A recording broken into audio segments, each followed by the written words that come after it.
രാധാകൃഷ്ണൻ ഒരു വല്ലാത്ത വാർത്ത വന്നിട്ടുണ്ട്. ശൃംഗേരി മഠവുമായി ബന്ധപ്പെട്ടിരുന്ന ഒരു സന്യാസി, അദ്ദേഹം ഡൽഹിയിലെ ഒരു ഇൻസ്റ്റിറ്റ്യൂട്ട് ഓഫ് മാനേജ്മെന്റ്, അവരുടെ Sringeri Sri Sharada institute of management, അതിൻ്റെ ഡയറക്ടർ ആയിരുന്നു സ്വാമി ചൈതന്യാനന്ദ സരസ്വതി. 17 പെൺകുട്ടികളിൽ നിന്ന് പരാതി വന്നു. എന്നിട്ട് 17 പെൺകുട്ടികളുടെ പരാതി വന്നു കഴിഞ്ഞപ്പോൾ ഇപ്പോൾ ശൃംഗേരി മഠം ഇയാളെ നീക്കിയതായിട്ട്, അതായത് മഠം തന്നെ ഇയാളുമായിട്ടുള്ള ബന്ധം വിച്ഛേദിക്കുന്നു എന്ന് പറഞ്ഞിട്ട് അവരുടെ പ്രസ്താവന വന്നിട്ടുണ്ട്. അപ്പോൾ ഇയാളുടെ മുമ്പത്തെ പേര് ഡോക്ടർ പാർത്ഥസാരഥി എന്നാണെന്ന്. കാരണം ഈ ശൃംഗേരി മഠം അവരുടെ പ്രസ്താവനയിൽ സ്വാമി ചൈതന്യാനന്ദ സരസ്വതി എന്ന് എഴുതിയിട്ട് ബ്രാക്കറ്റിൽ ഡോക്ടർ പാർത്ഥസാരഥി എന്ന് പറഞ്ഞിട്ടുണ്ട്. അപ്പോൾ ഓൻ പൂർവാശ്രമത്തിൽ നിന്നോട്ടെ എന്ന് ചിലപ്പോൾ മഠം കരുതുന്നുണ്ടാകാം. ഇയാള് ഒഡീഷ സ്വദേശിയാണ് ഇയാള്. അപ്പോൾ 12 വർഷമായി ഇയാൾ ഈ വസന്ത് കുഞ്ച് ആശ്രമത്തിലുണ്ട്. അതിൻ്റെ കെയർ ടേക്കർ, ഓപ്പറേറ്റർ എന്നുള്ള നിലയിലൊക്കെ അയാൾ പ്രവർത്തിച്ചു കൊണ്ടിരുന്നു. ഇയാൾക്കെതിരെ മുമ്പും ഈ കേസ്, തട്ടിപ്പ് കേസുകളും ഒക്കെ ഉണ്ടായിട്ടുണ്ട്. 2009 ഉണ്ടായിട്ടുണ്ട്. അന്ന് ഡിഫൻസ് കോളനിയിൽ ആയിരുന്നു ഇയാളുടെ വിഹാര കേന്ദ്രം. 2016 വസന്ത് കുഞ്ചിൽ തന്നെ ഒരു സ്ത്രീ ഇയാൾക്കെതിരെ പരാതി കൊടുത്തിട്ടുണ്ട്. പക്ഷെ 2009 2016 പരാതിക്ക് എന്തു പറ്റി എന്നുള്ളൊരു പ്രശ്നമുണ്ട്. അതിപ്പോ ഈ പരാതി വന്നപ്പോൾ അതും കൂടി അന്വേഷിക്കുന്നുണ്ട് എന്ന് പറഞ്ഞ് റിപ്പോർട്ടുകളിൽ കാണുന്നു. ഇത്തവണ ഈ PG ഡിപ്ലോമ വിദ്യാർത്ഥിനികളുടേതാണ് പരാതി വന്നിരിക്കുന്നത്. 32 പേരുടെ മൊഴി വന്നിട്ടുണ്ട് ഇയാൾക്കെതിരെ. അതിൽ 17 പേര് ഇയാളെ ഈ അബ്യൂസീവ് ലാംഗ്വേജ് അല്ലേ, അശ്ലീലം പറയുന്നുണ്ട്, വാട്സാപ്പില് മെസ്സേജുകൾ, സന്ദേശങ്ങൾ അയക്കുന്നുണ്ട് എന്ന് പറഞ്ഞാൽ ഈ ഒരു മാങ്കൂട്ടം ശൈലി, ഡൽഹിയിലെ സാമൂഹ്യ മാങ്കൂട്ടം. അപ്പോ പിന്നെ ഫിസിക്കൽ കോണ്ടാക്ട്, വെറുതെ ഇങ്ങനെ അവിടെ ഇവിടെയൊക്കെ സ്പർശിക്കുക തുടങ്ങിയ പരിപാടിയാണ്. അപ്പോൾ ഇയാള് ഇപ്പൊ കേസ് എടുത്തു, FIR രജിസ്റ്റർ ചെയ്ത് കഴിഞ്ഞപ്പോ ഈ വിദ്യാർത്ഥിനികൾ പറയുന്നത് എന്താന്ന് വെച്ച് കഴിഞ്ഞാൽ ഈ കൂട്ടത്തിലെ ചില അഡ്മിനിസ്ട്രേറ്റേഴ്സ്, ഫാക്കൽറ്റിയിലുള്ള 3 സ്ത്രീകൾ എന്ന് പറഞ്ഞാൽ അധ്യാപികമാരാണ്, പിന്നെ അഡ്മിനിസ്ട്രേഷനിലുള്ള ചില ആളുകൾ, ഇവര് ഈ പെൺകുട്ടികളുടെ മുകളിൽ സമ്മർദ്ദം ചെലുത്താറും ഉണ്ടെന്ന്. സ്വാമിയായിട്ട് നല്ല ബന്ധം വെക്കണം എന്നായിരിക്കും പറയുന്നത്, ആയിരിക്കുമല്ലോ. അപ്പൊ അങ്ങനെ സമ്മർദ്ദം ചെലുത്തുന്നുണ്ടായിരുന്നു. അപ്പൊ ആ 3 ഫാക്കൽറ്റിയിലെ 3 പേരെ ചോദ്യം ചെയ്തിട്ടുണ്ട് പോലീസ്. പക്ഷെ സ്വാമി ഒളിവില. സ്വാമിയെ പിടിച്ചു കഴിഞ്ഞാൽ അതിലൊരു തീരുമാനമുള്ളൂ എന്ന് പോലീസ് പറഞ്ഞിട്ടുണ്ട്. ഇയാളുടെ താമസ സ്ഥലം റെയ്ഡ് ചെയ്തു, ഹാർഡ് ഡിസ്കുകൾ പിടിച്ചെടുത്തു, വീഡിയോ റെക്കോർഡർ പിടിച്ചെടുത്തു. ഇതൊക്കെ ഫോറൻസിക് അനാലിസിസിന് സമർപ്പിച്ചിട്ടുണ്ട്. അപ്പോൾ അതിലൊക്കെ എന്തുണ്ട് എന്നുള്ളത് വരും. ഇയാൾക്ക് വളരെ ആഡംബര ഒരു വോൾവോ കാർ, ചുമന്ന നിറത്തിലുള്ളത് ഉണ്ട്. അത് ഈ ഇൻസ്റ്റിറ്റ്യൂട്ട് ഓഫ് മാനേജ്മെന്റിന്റെ താഴത്തെ നിലയിൽ ബേസ്മെന്റിൽ കിടപ്പുണ്ടായിരുന്നു, ശ്രീ ശാരദ ഇൻസ്റ്റിറ്റ്യൂട്ട്. അത് നോക്കുമ്പോ ഈ വോൾവോ കാറിന്റെ നമ്പർ പ്ലേറ്റ് നമുക്ക് കാണാം. 39UN1 ഐക്യരാഷ്ട്രസഭയുടെ നമ്പർ പ്ലേറ്റാ. അത് ശരി, ഇയാൾ വെച്ചിരിക്കുന്നത്. ഐക്യരാഷ്ട്രസഭയുടെ നമ്പർ 1 എന്ന് പറഞ്ഞൊരു നമ്പർ പ്ലേറ്റ്, വ്യാജ നമ്പർ പ്ലേറ്റ്. ഇത് ഇയാളുടേതാണോ, ഇനി ഐക്യരാഷ്ട്രസഭയുടെ തന്നെ ഒരു കാർ ഇവിടെ വന്നതാണോ? ഇയാൾ വ്യാജ നമ്പർ പ്ലേറ്റ് ഉണ്ടാക്കി എല്ലായിടത്തും പോകാൻ, പോലീസിനെ വെട്ടിച്ചുമൊക്കെ നടക്കാനും ഇയാളുടെ ഈ വ്യഭിചാര താല്പര്യം. അല്ല, ഒരു തിബറ്റൻ വാഹന ഇതിൽ പെട്ടതാവാകാം. ഈ ഭൂട്ടാനൊക്കെ പോലത്തെ എന്തെങ്കിലും വരുന്നുണ്ടല്ലോ, വരുന്നുണ്ട്. അപ്പൊ അതെന്താണെന്ന് പോലീസ് അന്വേഷിക്കുന്നുണ്ട്. പിന്നെ ഇയാള് പറയുന്ന ഈ കുട്ടികൾ പറയുന്നത് വാർഡന്മാരില്ലേ, ഹോസ്റ്റൽ വാർഡന്മാര്, അതാണ് അഡ്മിനിസ്ട്രേറ്റീവ് ഭാഗം എന്ന് പറയുന്നത്. വാർഡന്മാരാണ് പരിചയപ്പെടുത്തിയത് ഇയാളെ എന്ന് പറഞ്ഞത്. CCTV ഫുട്ടേജ് ഒക്കെ എടുത്തിട്ടുണ്ട്. അപ്പൊ ഇതാണ് ഈ സ്വാമി മാനഭംഗാനന്ദയുടെ കഥ. എങ്ങനെയാണ് ഇങ്ങനെ സത്യത്തിൽ ഈ ശൃംഗേരി രാധാകൃഷ്ണൻ തന്നെ വൈസ് ചാൻസലർ സ്ഥാനം ഏറ്റെടുക്കുന്നതിന് മുമ്പേ കാലടിയില് ശൃംഗേരി മഠത്തിലൊക്കെ പോയി സ്വാമിജിയൊക്കെ കണ്ടിരുന്നു. പിന്നെ കണ്ണൂർ ഗോപാലകൃഷ്ണൻ ശൃംഗേരി ഇല്ലേ? ഞാൻ പോയിട്ടുണ്ട്. കാലടിയിൽ 3 വട്ടം പോയിട്ടുണ്ട്. ശൃംഗേരി പോയിട്ടുണ്ട്. ശൃംഗേരിയിൽ ഞാൻ ഒരു തവണ പോയിട്ടുണ്ട്. ഞാൻ 3 വട്ടം. ആ സംസ്കൃതമൊക്കെ സംസാരിക്കുന്ന പ്രസംഗിക്കുന്ന നല്ല സ്വാമിജി. അല്ല, അത് മാത്രമല്ല, അദ്ദേഹം പരമസ്വാത്വികനായൊരു മനുഷ്യനാണ്. വലിയ സ്വാത്വികനാണ് അദ്ദേഹം. അവിടെ ശൃംഗേരി മഠാധിപതി. അദ്ദേഹം അവിടെ ചെയ്യുന്ന ഏറ്റവും വലിയൊരു കാര്യമായിട്ട് എനിക്ക് തോന്നിയത് എല്ലാ ദിവസവും ഉച്ചയ്ക്ക് 25,000 പേർക്ക് അന്നദാനമുണ്ട്. ഞാൻ ഭക്ഷണം കഴിച്ചിട്ടുണ്ട് ഉച്ചയ്ക്ക്. മാത്രമല്ല അതെല്ലാം ഹൈടെക് ആയിട്ട് അദ്ദേഹം മെയിൻറ്റെയിൻ ചെയ്യുന്നുണ്ട്. ആ ഗ്രാമത്തിന്, ആ പഞ്ചായത്തിലുള്ള എല്ലാവർക്കും രാവിലെയും ഉച്ചയ്ക്കും വൈകിട്ടും അവിടെ നിന്നാണ് ഭക്ഷണം. വലിയ അന്നദാനമൊക്കെ ചെയ്യുന്ന പരമസ്വാത്വികനായ ഇതാണ് ആ സ്വാമികൾ. പക്ഷേ ഈ കാഷായത്തിന് ഒരു കുഴപ്പമുണ്ട്.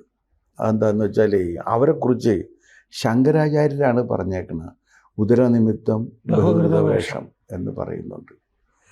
അതെന്താ കാര്യം എന്ന് വെച്ചാൽ ഇന്ത്യൻ സംസ്കാരത്തിൽ കാഷായത്തിന് വലിയ സ്വാധീനമുണ്ട്. അപ്പം നിങ്ങൾ കാഷായാംബരം ധരിച്ച് നടക്കുകയാണെന്നുണ്ടെങ്കിൽ നിങ്ങൾ സന്യാസിയാണെന്നും നിങ്ങൾ ബഹുമാനം അർഹിക്കുന്നുണ്ടോ എന്ന് ആളുകൾ പൊതുവെ കരുതും.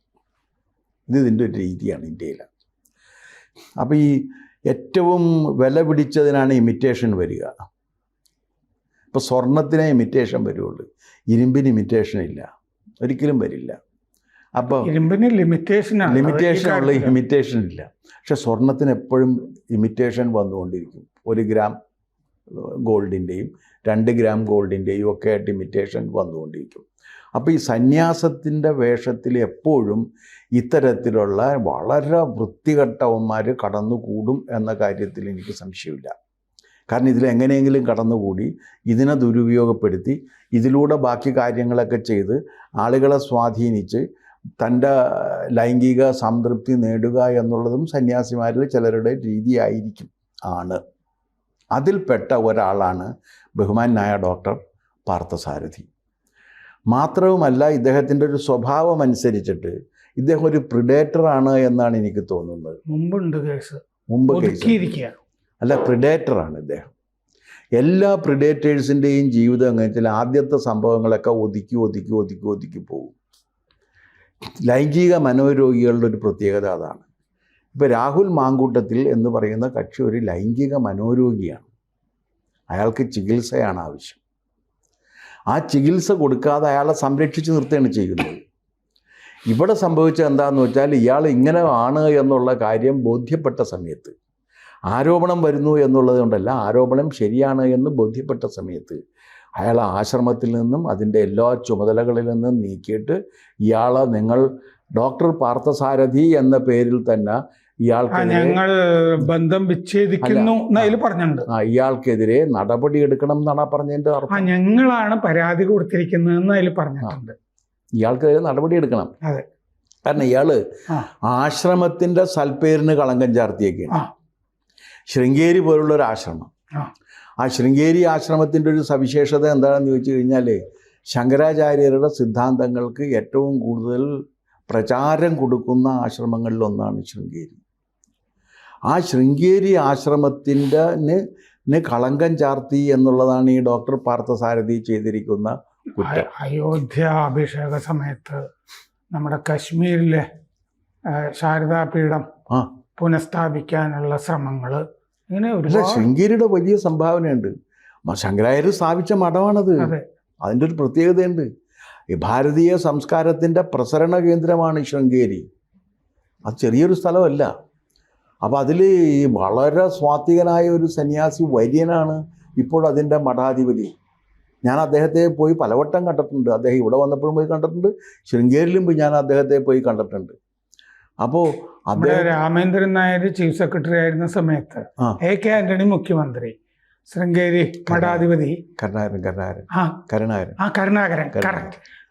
അപ്പോൾ മറ്റേ അദ്ദേഹത്തിനെ അതിർത്തിയിൽ പോയി സ്വീകരിക്കുകയും തിരുവനന്തപുരത്ത് അല്ല, അദ്ദേഹമാണ് ആദ്യമായിട്ട് 1 കോടി രൂപ ഈ സംഭവം തുടങ്ങാൻ വേണ്ടി കൊടുത്തത്. അപ്പോൾ രാമേന്ദ്രൻ നായർ സ്വാഗത പ്രസംഗത്തിൽ പറഞ്ഞു, അദ്ദേഹം അങ്ങ് സംസ്കൃതത്തിൽ പ്രസംഗിക്കണം എന്നാണ് എല്ലാവരുടെയും ആഗ്രഹം എന്ന് പറഞ്ഞു. എന്നാൽ എല്ലാവർക്കും മനസ്സിലാകുന്ന ഭാഷയാണല്ലോ എന്ന് വിചാരിച്ചിട്ട് എനിക്ക് ഇതിന്റെ പൊട്ടും പൊടിയൊക്കെ അറിയാവുന്നതുകൊണ്ട് ഞാൻ അത്യാവശ്യം, പിന്നെ ഈ ബാക്കി എല്ലാ മാപ്പറകളും എന്നെ വിളിച്ചു, ഇതെന്താ പറയുക. അല്ല, അതെന്താ കാര്യം എന്ന് വെച്ചാലേ, സംസ്കൃതത്തോട് ആർ രാമേന്ദ്രൻ നായർക്ക് വലിയ ആഭിമുഖ്യമുള്ള ഒരാളാണ്. സംസ്കൃതത്തോട് മാത്രമല്ല, രാമേന്ദ്രൻ നായർക്ക് വേറൊരു റെക്കോർഡുണ്ട്, അത് രാമന് അറിയാമോ? ഓൾഡ് ഇംഗ്ലീഷിലുള്ളത് നിങ്ങളൊക്കെ പഠിച്ചാൽ ആ ഓൾഡ് ഇംഗ്ലീഷിൽ 90% മാർക്ക് നേടി അദ്ദേഹം റെക്കോർഡ് ഉണ്ടാക്കിയിട്ടുണ്ട്. ബാക്കിയുള്ള എല്ലാവരും എങ്ങനെയാണെന്ന് വെച്ചാൽ ഓൾഡ് ഇംഗ്ലീഷിൽ 35% മാർക്ക് കവിഞ്ഞ ഒരു പ്രതീക്ഷ ഒരു വിദ്യാർത്ഥിയും വെക്കാറില്ല. ഓൾഡ് ഇംഗ്ലീഷ് സംസ്കൃതം പോലെ സംസ്കൃതം അറിയാമെങ്കിൽ, കാരണം കർത്തരി കർമ്മണിയൊക്കെ അന്നത്തെ ഇംഗ്ലീഷിനുണ്ട്. അപ്പോൾ അതൊക്കെ ഉണ്ടെങ്കിൽ സംസ്കൃതം, ഇപ്പോൾ എന്നെ അത് പഠിപ്പിച്ചിരുന്നത് മൂസത് സാർ ആണ്. അദ്ദേഹത്തിന് യാത്ര ഇപ്പൊ ഞങ്ങൾ കൊടുത്തപ്പോ അദ്ദേഹം സംസാരിച്ചത് ഓൾഡ് ഇംഗ്ലീഷിലാണ്.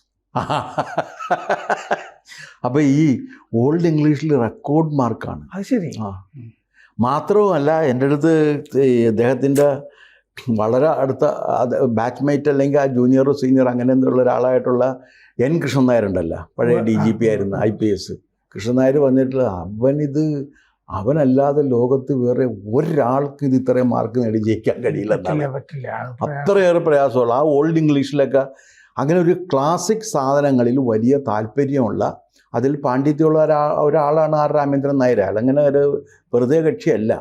അദ്ദേഹം പോയി സ്വീകരിച്ച് കൊണ്ടുവന്ന് ഈ ശ്രീശങ്കര യൂണിവേഴ്സിറ്റിയുടെ സ്ഥാപനത്തിന് കേരളം കടപ്പെട്ടിരിക്കുന്നത് ശൃംഗേരി സ്വാമികളോടാണ്, കരുണാകരനോടും രാമേന്ദ്രൻ നായരോടുമാണ്. മാത്രമല്ല, ശൃംഗേരി മഠത്തോടല്ലേ നമ്മൾ കടപ്പെട്ടിരിക്കുന്നത്. കാലടിയിലാണ് ശങ്കരൻ ജനിച്ചതെന്ന് കണ്ടെത്തി ആ സ്ഥലം തിരുവിതാംകൂർ രാജാവിൽ നിന്ന് വാങ്ങി അവിടെ ഇത് മുഴുവൻ സ്ഥാപിച്ച് ആ മുതലക്കടവൊക്കെ സംരക്ഷിച്ച് നിർത്തണതല്ലേ. മാത്രമല്ല, ഇപ്പോൾ വന്നു കഴിഞ്ഞാലും ശങ്കരാചാര്യരെ കുറിച്ച് അറിയണം എന്നുണ്ടെങ്കിൽ കാലടിയിൽ വന്നാൽ ശൃംഗേരിയിലല്ലേ പോകാൻ പറ്റുള്ളൂ. അതിൻ്റെ ഇപ്പുറത്തൊരു സ്ഥലമുണ്ട്, ഇല്ലയെന്ന് ഞാൻ പറയുന്നില്ല. നമ്മൾ പോകുന്ന സ്ഥലത്ത് തന്നെ ഒരു ടവർ വെച്ചിട്ടുണ്ട്, അതുണ്ട്. പക്ഷെ അതല്ല, ശങ്കരാചാര്യരെ കുറിച്ച് അറിയണം എന്ന് ആഗ്രഹിക്കുന്ന സ്തൂപം വെച്ചിട്ടുണ്ട്. ശങ്കരാചാര്യരെ കുറിച്ച് അറിയണം എന്ന് ആഗ്രഹിക്കുന്ന ആർക്കും പോകാനുള്ള സ്ഥലം അവിടെയാണ്. എന്ന് മാത്രമല്ല, ശങ്കരാചാര്യരുടെ പേരിൽ ഇന്ത്യയിലെ ആദ്യത്തെ വിദ്യാഭ്യാസ സ്ഥാപനമാണത്, യൂണിവേഴ്സിറ്റിയാണ്. അത് സ്ഥാപിച്ചതൊക്കെ ഇദ്ദേഹമാണ്. അപ്പോൾ അദ്ദേഹത്തെ പോലെ പരമ പവിത്രമായ ഒരു സംസ്കാരത്തിന് ഉടമയായിരിക്കുന്ന ഒരാൾ ഇത്തരത്തിലുള്ള പുഴുക്കുത്തുകൾ. നമ്മുടെ രമണ മഹർഷിയെ പറ്റി സംസാരിക്കുന്ന നൊച്ചൂർ വെങ്കട്ടരാമൻ, ഇപ്പൊ സ്വാമി രമണാനന്ദ തീർത്ഥായില്ലേ, നൊച്ചൂർ വെങ്കട്ടരാമനൊക്കെ ശൃംഗേരിയിലാണ് ഇപ്പൊ ചേർന്നിരിക്കുന്നത്. അത്തരം വലിയ ആളുകളുള്ള അടുത്താണ് ഇങ്ങനൊരു. അപ്പൊ അതുകൊണ്ട് ഒരു കാര്യം ഞാൻ ഉറപ്പ് പറയാം, ഇയാൾക്കെതിരെ വളരെ കർശനമായ നടപടി ഈ സ്വാമികൾ സ്വീകരിച്ചിട്ടുണ്ട്. ഇത്തരം പുഴുക്കുത്തുകളെ മാതൃകാപരമായി ശൃംഗേരി ചെയ്ത രീതിയിൽ ഞങ്ങൾ ഇയാൾക്കെതിരെ നടപടിയെടുക്കാൻ ആഗ്രഹിക്കുന്നു എന്ന് പറയുന്ന രീതിയിൽ ചെയ്യണം. ഇത് രാഷ്ട്രീയ കക്ഷികൾക്കും കൂടി ബാധകമാണ് എന്നാണ് എൻ്റെ അഭിപ്രായം. അതിൽ എനിക്കൊരു അഭിപ്രായം കൂട്ടിച്ചേർക്കാനുണ്ട്. സകല രാഷ്ട്രീയ പാർട്ടികളിലും ഇപ്പൊ മീഡിയ സെൽ എന്നൊക്കെ പറയുന്നില്ലേ, ഒരു സൈക്യാട്രി സെല്ലും കൂടി ഉണ്ടാക്കിയാൽ നന്നായിരിക്കും. വേണ്ടിവരും ഇപ്പോഴത്തെ അവസ്ഥയിൽ. കൂടുതൽ വാർത്തകളും വിശേഷങ്ങളും നിങ്ങളിലേക്ക് എത്താൻ ABC മലയാളം സബ്സ്ക്രൈബ് ചെയ്യുക, ബെൽ ബട്ടണും അമർത്തുക.